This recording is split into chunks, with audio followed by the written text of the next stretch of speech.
పిల్ల ఉట్టక ముందుకే కుల్ల ఉట్టిచ్చిండట వెనకటెవడో అగు గట్లనే ఉన్నదట కాంగ్రెస్ పార్టీ లొల్లి.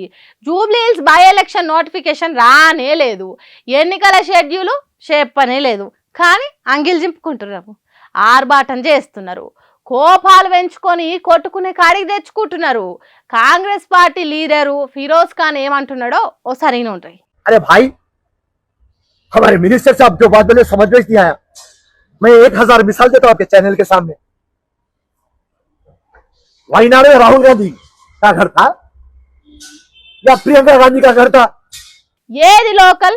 ఢిల్లీలో ఉండుకుంటా వయనాడులో పోటీ చేసినోడు లోకలా? ఏది లోకల్? కేరళలో పోటీ చేసి గెలిచుడు లోకలా?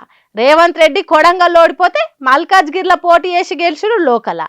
ఏది లోకల్? పెద్ద పెద్ద లీడర్లు పోటీ చేసినప్పుడు రాని లోకల్ సమస్య ఇప్పుడు ఎందుకు వచ్చింది? ఫిరోజ్ ఖాన్కు టికెట్ ఇవ్వొద్దు అనుకోవడం లోకల్, అజారుద్దీన్కు సీట్ కన్ఫర్మ్ చేసి లోపల ఒప్పందాలు చేసుకున్నాడు లోకల్. ఎప్పుడు గుర్తుకు రాని లోకలు ఫిరోజ్ ఖాన్ పోటీ చేస్తా అంటే గుర్తుకొచ్చిందా అన్నట్టు కాంగ్రెస్ పార్టీలకు ప్రశ్నలు వేసిండు. ఈ నడుమ మంత్రి పొన్నం ప్రభాకర్ కాంగ్రెస్ పార్టీ లీడరు అజరుద్దీన్కు పక్కన ఉంచుకొని జూబ్లీ హిల్స్ టికెట్ లోకల్ కాంగ్రెస్ క్యాండిడేట్లకే ఇస్తామని చెప్పిండు కదా. హాగో దాని మీద కార్షి ఇచ్చాయి మండిండు. సీటు కోసం ఎంతమంది పోటీ పడతారు ఆ లిస్టు హైకమాండ్ దగ్గరికి పోతుంది, దాంట్లో సర్వేలు చేసి చర్చించి కన్ఫర్మ్ చేస్తారు. అట్లాంటి జూబ్లీ హిల్స్ సీటును లోకల్ అనుడేంది అన్నట్టు ఫిరోజ్ ఖాన్ పిస్టోల్ అయి వేలిండు. అట్లా మాట్లాడుకుంటా ఇంకేమన్నాడో మల్క ఆలకించుండ్రి. और रही बात ये जुबली हिल्स है, और यहाँ पे इक्वेशन क्या है? चंद्रबाबू की लाइकिंग में रहना और असदुद्दीन की नफरत में रहना. आप चंद्रबाबू की लाइकिंग में तो चंद्रबाबू नायडू साफ करना रहना, तो कम्मा वम्मा के वोटों को सेट कर सकते.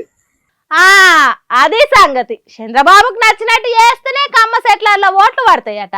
బాబుకు నచ్చినట్టు ఉండకుంటే ఓట్లు పడే ఛాన్స్ లేదు కాబట్టి బాబును ఇడిచిపెట్టొద్దు అన్నట్టు చెప్తున్నాడు. ఆంధ్ర సీఎం బాబును ఎందుకు దలుచుకుంటున్నాడో తెలియదు కానీ చంద్రబాబు సోపతి ఊడు మాత్రం ఖాయమన్నట్టే కనబడుతుంది. ఎవరికి సీట్ వస్తుంది, ఎవరు పోటీ చేస్తారు, ఎవరు గెలుస్తారు అనేది తర్వాత తెలుస్తుంది కానీ కాంగ్రెస్ పార్టీ మాత్రం ఇప్పుడే కయ్యాలు మొదలై